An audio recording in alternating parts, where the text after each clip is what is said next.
Hey, everybody, welcome back to the Agency Side podcast. Today, I'm excited to welcome Laura Janness, co founder and chief strategy officer at Orchard. Under Laura's leadership, Orchard has become one of the industry's most respected independent agencies, bringing strategy and creativity together from day one. Today, we'll talk about building an agency from the ground up, creating a truly collaborative culture, and where strategy is headed next. Let's get into it.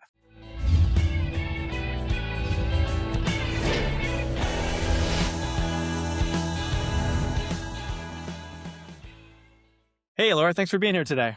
Hi, Justin. Thanks for having me. Yeah, I'm excited to have a conversation. I like to just get right into the origin story, and I'm interested how you got into this world and how you fell in love with strategy. It's been a long time now. Part of it was just luck. I graduated college. I was living in Michigan. I needed a job. It was that simple. And at the time, a lot of the advertising agencies in and around the Detroit area were offering these really great internship programs. And so I had two, one at J. Walter Thompson, and then the second was at an agency. It was named at the time DMB&B, if that really dates me, which is now Leo Burnett. But the internship programs were great because they allowed you to rotate through different departments to kind of see what was up and what you kind of enjoyed and excelled at. So you're able to kind of get an inch deep, mile wide understanding of how an advertising agency works. I had no idea. I took one marketing class in college. So it was just really lucky. It was just searching the area for jobs and really realizing I wanted to be in a creative field. And in those development programs, strategy was one of the first rotations I was in, and I fell in love with it. I love research. I love listening to people. I love trying to understand how things are working or why they're working. And ultimately I love creative problem solving as well. So that was really it. My starting salary was $11,000 living in Michigan, and it was great. It was a really great time. And yeah, the rest is history really after that. Yeah, what were you studying when you were in college? Mostly business, a little bit of Spanish as well, which I've really lost a lot of it. But yeah, international business. Yeah, I went to school at Indiana University, the Kelley School of Business. So it was a really great program, but a lot of like math and accounting and statistics classes and things like that. So not a lot of creative thing. There's one class in advertising that I took, and I remember liking it at the time, but a lot of it was just memorizing different terms, nothing really that exciting. I really had no idea what I was getting into after college. It was all a total brand new world to me. It was wild. Yeah, so the internship sort of got your focus on what you liked. Well, when you got your first, I guess you said your first job was paying $11,000. Yeah. Or yeah, That was the internship program, okay, that was the and internship then paying. I was placed into a strategy role after that, working on the General Motors business. Pontiac specifically, just crazy. I mean, that's really that doesn't even exist anymore, so Yeah. basically, I'm really old now, Justin, so Well, I also am old, so that is all good. So, so what agency was that at? That it you had was that? at what was called DMB&B, Okay, Darcy, Macia, Spetton Bowles, if you remember that agency, and then it rebranded to Chemistry, and then ultimately ended up being Leo Burnett long after I left. cool. Well, I'd like to get into the journey on how launching Orchard came to be. After obviously you have some really great agency pedigree. What inspired doing your own thing? That's a great question. Let's see. I think there were a few things along the way. I mean, there are a lot of things that kind of inspire you to start your own company, I think. One, I was working at Google in creative lab, and that was a really interesting experience because I was working client side for the first time, and we worked with a lot of different agencies, one of which was BBH at the time, and that's where I met my now business partner, Barney Robinson. So we've been working together since. think we met at that point in time in our careers. And that was a really interesting experience because I could just see the inner workings of advertising agencies and really developed a ton of empathy for what it means and feels like to be a client and wanting to make that experience better. So that's one thing. I think the other thing after that, working at Barton F. Graff for many years, I just really believed that an advertising agency to really hold strong for the future needed to be more rooted in strategy, and it needed to be able to offer range, not only in, the type of work that you provide your client tonally and creatively, but also, what form and shape it takes from a media standpoint as well. So those things, and just really ultimately, anybody who knows me and anybody who's worked with me knows I work so, so hard. And I really just wanted, not only for myself, but for strategy, to have an equal seat at the table. And I didn't feel like I could do that. And I looked around. Starting an agency is just awful. It's not, it's really, especially with zero outside investment, like really unpleasant journey. But when I talked to people and I looked around, I didn't see a way of being able to have an equal seat at the table unless I started something from scratch. I really didn't. I mean, the money and the power is concentrated with creatives, and everything kind of follows suit. So agencies will tell you strategy and creative work together in partnership. But from my personal experience, that power dynamic is so set and so fixed and so concentrated and creative. Ultimately, strategy just kind of follows suit. And I thought, and I wondered, if you really put it on equal footing with creative, the big fear was, will that come at the expense of the creative output, right? That's what you're told as a strategist your whole career. You're kind of ruining creativity with data and research and consumer opinion and client opinion. And I really wanted to prove that wrong. And I think we have as an agency. And incredibly, I'm not proud of, I don't sit around feeling very pleased with myself very often, but that that is, I'm really proud of Yeah. that for sure. Yeah. I'd love to double click for a second Sure. on your business partner. What you say your name was again?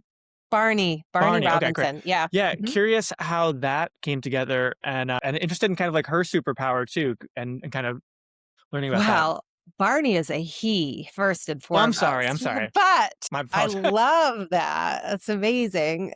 Gosh, Barney and I, what's so fascinating about our working relationship is it's been reconfigured several times. So when I was at Google, I was his client. So that creates a certain dynamic.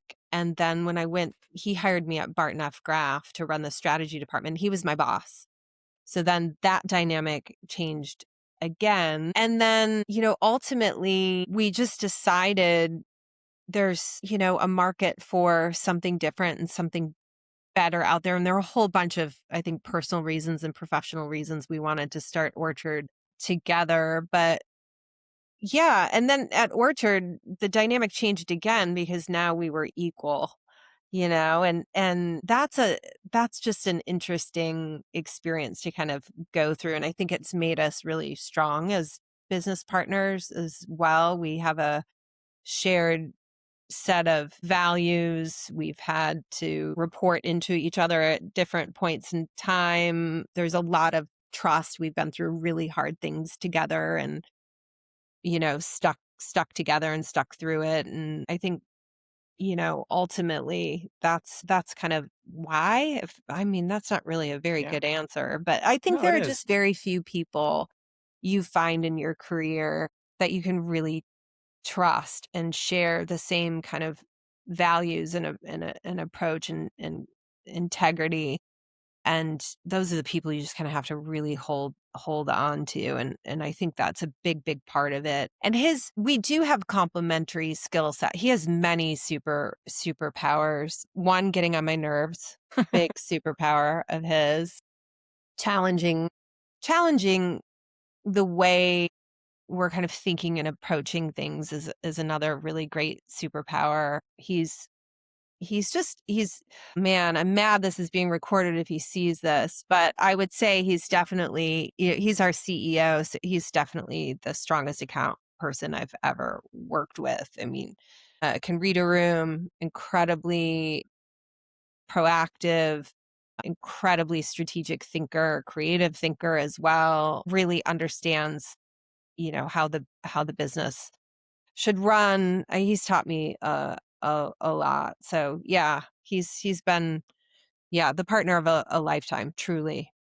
Yeah, that's great. Truly sounds like the yin to your yang, and I don't know why I assumed a female as your No, no, it's counterpoint. fine. I heard Bonnie in my head, Yeah, that's that why. that is his Starbucks name, Oh, by the really? way. That is Mhm. hilarious. Like Yeah. one of my mom's friends is named Bonnie, so I just had that on my mind. So apologies to Barney. Uh, Yeah, no, that's funny. I can't wait to tell him. It's good. it's you guys launched in 2019, correct? I think so. Yeah, Yeah, that sounds about right. It's it's a bit of a black hole blur for me because it was so hard, but yeah, that sounds and about right. but it seemed like within a couple of years you were on the Adage A list, Adweek's Agency of the Year finalist. When did you kind of feel like things were like that? It wasn't just like a startup that we're like really cooking here. Thanks for tuning in, folks. This episode is brought to you by Coming Up Creative, a relationship-first boutique creative recruitment agency.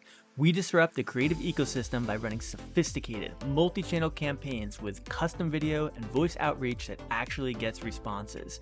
We actively market the agencies and brands we represent to help them stand out to today's industry's top talent, all backed by real human connection and AI-powered targeting. If you're ready for a modern recruitment approach, visit www.comingupllc.com and get started today. I've never felt that way. Okay. Genuinely. Yeah. I've never felt that way ever.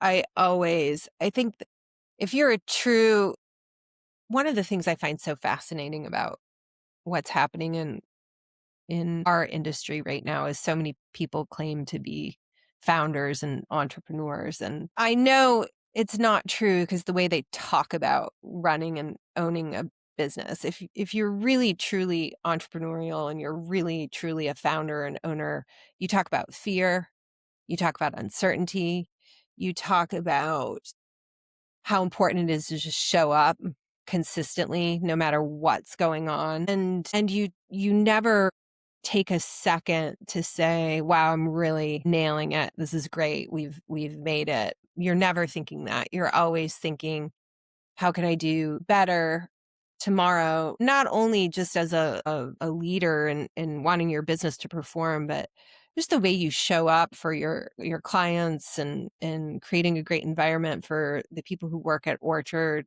and getting to better ideas every single day. Like you don't there's something about our wiring that you never rest and you never feel terribly settled or confident in anything. And hopefully that allows us to keep our eyes wide open because it's, everything's changing every second of every day, as we know. So it's good to be ready all the time. Yeah, 100%. But with that said, I was looking on your site. You guys have some really amazing work that you've done.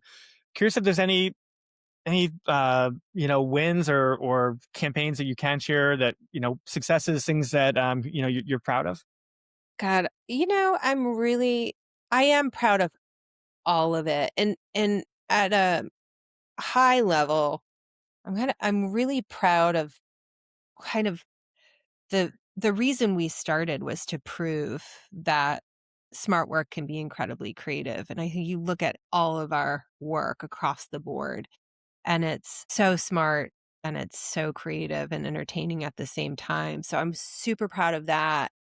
And as I was saying earlier, I'm proud of the range that we can make you laugh, that we can make you cry, And I'm also proud of, the different types of content that we make as well. But everything is always rooted in something so, so smart and ultimately something that will drive our clients' business forward. So, I mean, you name it, I can talk you through the strategy, the insights, the results. And, it's not just the output either. It's how we get there as a team. And we get there by being really, really good people and good collaborators and good to one another. And that's pretty awesome too, because I've never experienced that before in my career either. So yeah, I'm most recently obviously incredibly proud of the Etsy work. We've been working on a campaign for Dixie for a really long time. That's going to be incredible. We have a new Rover campaign coming out. I'm super proud of the Scott's Miracle Grow work. I mean, we got all of that done in less than 3 months. Really, really wonderful stuff. So yeah, I mean, across the board, I do. I love that. I think we're doing some of the smartest work out there, and it's just really creatively excellent as well. So I love it. How many people work at Orchard altogether? I get asked this question all the time, and I couldn't tell you because It's okay. we've just made a bunch of new hires too. So Yeah. I'd have to get back. Yeah. We just hired a woman named Clara, and I feel so terrible because I've been riding the elevator with her consistently. She's an early bird as well, and I keep forgetting. I'm like, oh, who's this great gal who's getting off on the 11th floor? She's like, yeah, I work at Orchard. And I'm like, of course you do.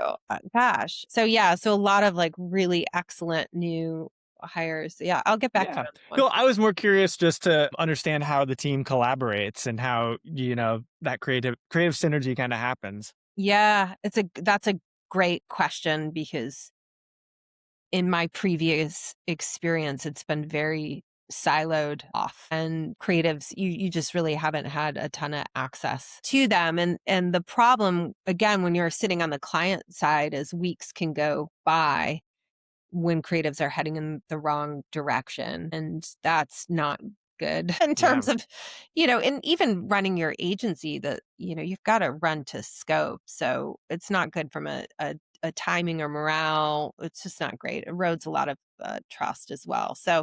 So everyone's embedded together and we co-collaborate together from beginning to end. So creatives are involved in research. They sit in groups. They help us develop, questions that we're asking, stimulus that we're asking. Production's really involved in the beginning as well, which I think is critical.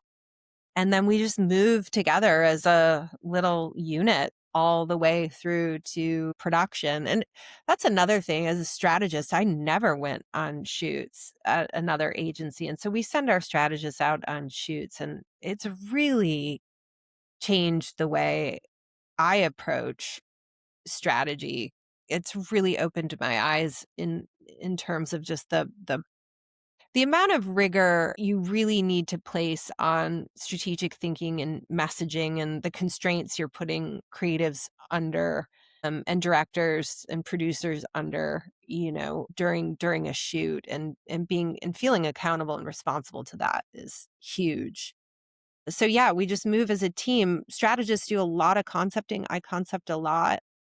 We also do, fair share of writing as well and vice versa. So it really is a cool partnership, and, we move together as a unit and we're hard on one another as well. I mean, I don't think that gets talked about nearly enough. We argue, things get messy, things take a step back. But again, when you have that kind of shared ambition and set of values and good character, it allows you to have really messy, uncomfortable conversations. And I think that helps us get to a really great output as Yeah, well. I imagine rigorous debate kind of can lead to the best creative because you want to kind of get everybody. If Yeah. you're passionate about something, then you want to voice it. So you were saying that early on in your career, strategists didn't go to shoots. That was something that God, yeah, I don't know any other agency that would send a yeah. strategist to shoot anywhere. What do you see as the benefit of having a strategist to have that experience? Well, I think,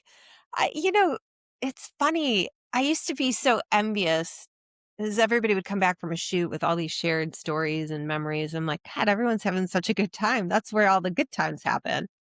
I think it's so stressful. Yeah, My God, this is so stressful. So knowing that, and also A recent shoot that I was on, I realized this is just tactical, but it was important that the messages that we had kind of fine-tuned that needed to be included and, had been legally approved in the scripts were too long. They're just too long. So even a simple learning like that, when you're going back to tackle the new brief, the new round of messaging, you're thinking about it and applying those learnings in a way that would have never kind of tracked back before.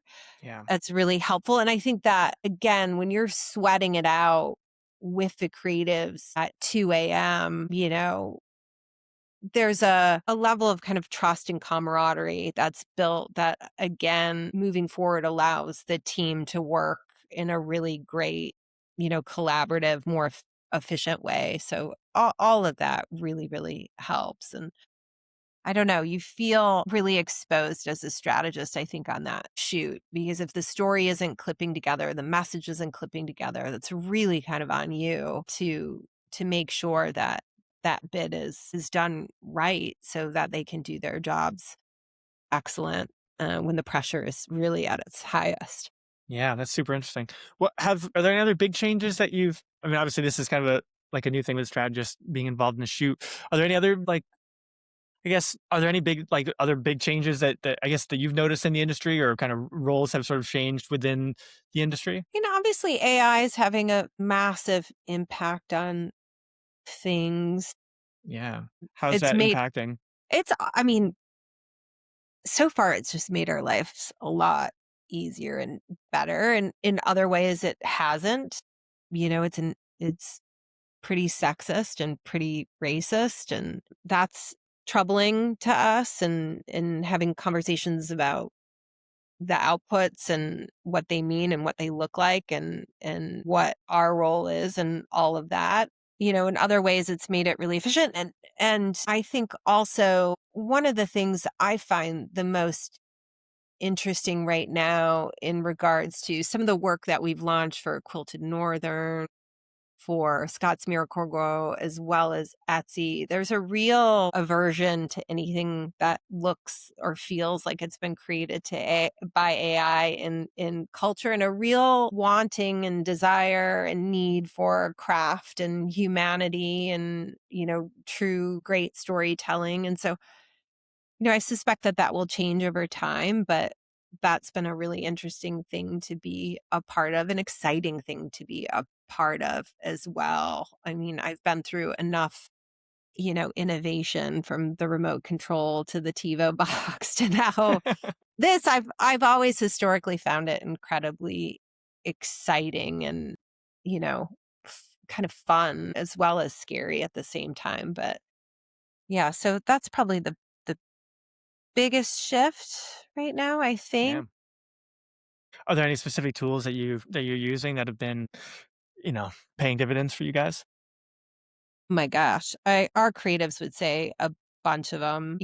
Runway I know is being used, and I use Gemini for pretty much everything now. I mean, they're all it's pretty wild, to be Yeah. honest. Like, I was concepting on something recently. I was like, "Oh, I'll just have it generate a few images for me." And I'm like, "Oh my god, this is so great."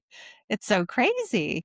It It's is. really cool that you can close the imagination gap, with clients as well. I think it's helpful. So, I don't know. Yeah, it's wild. Wild time. Fun.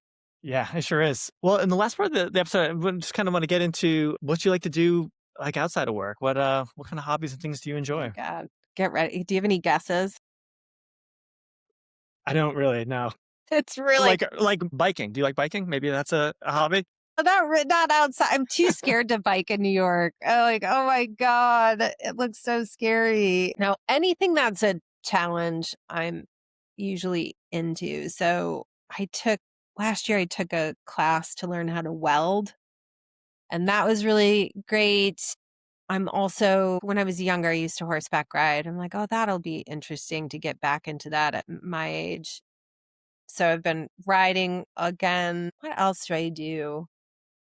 I have a very outdoorsy, active family. And so any downtime that I have, which isn't isn't a lot running a company, but when I do have downtime, it's really trying to spend time completely disconnected and outdoors. So fly fishing, yeah, riding horses, like I told you, and just really spending time in nature is kind of the best. But anything with a challenge tends to be where I find myself spending time. And then when I'm in New York, I love everything New York has to offer. Theater, the opera, ballet, anything creative and interesting, I'm usually going to it. So, How long have you been fly fishing for? And where do you go? my God. Well, so I'm originally from Michigan. My brother's really incredible fly fisherman. So yeah, my whole life I've been fishing in some way, shape, or form. Yeah, But I I've never done that. It looks really like therapeutic. Like when I'm the way watching we people just The way we do it, well, the rivers are tight and windy and fast in Michigan, and so it's less of a river runs through it and, you're ripping off smaller, tinier casts and most of mine end up in the trees, to be perfectly honest, but I really love it, and I'm really close with my brother, and it's such a great way for the 2 of us to spend time together. It's awesome. We have a lot of fun.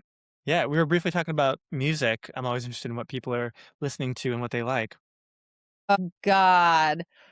Let me look at my Spotify right now. It's not gonna be The great. reveal, the reveal. It's not gonna be great. I listen to a lot of the mixes that they put together for you, which is Yeah, probably that's fair. not great, because then you go to restaurants and they're playing the same mix, and you're in, like, some weird Brooklyn loop.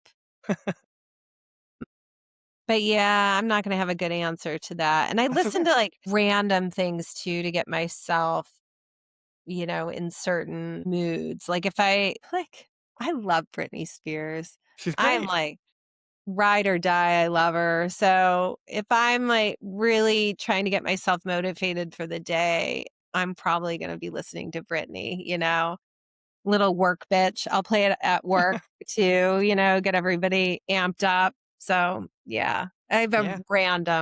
random. What are you listening to? That's a better answer, I'm sure.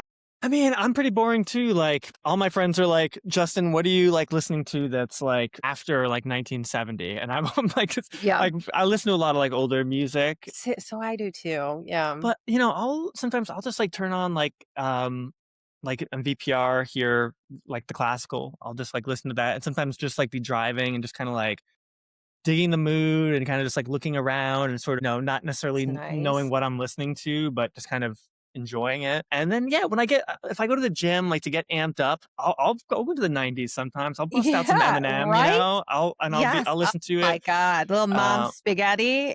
it's Yeah, classic stuff. So I that's can get great. into the That's funny. stuff. But yeah, I love the Beatles. I love a lot of that old kind of music. Yeah. Paul McCartney, I'm a huge fan. But really, it could be anything. I mean, I don't really listen to too much like pop country, but outside of that, I can I pretty don't much get either. hip to anything.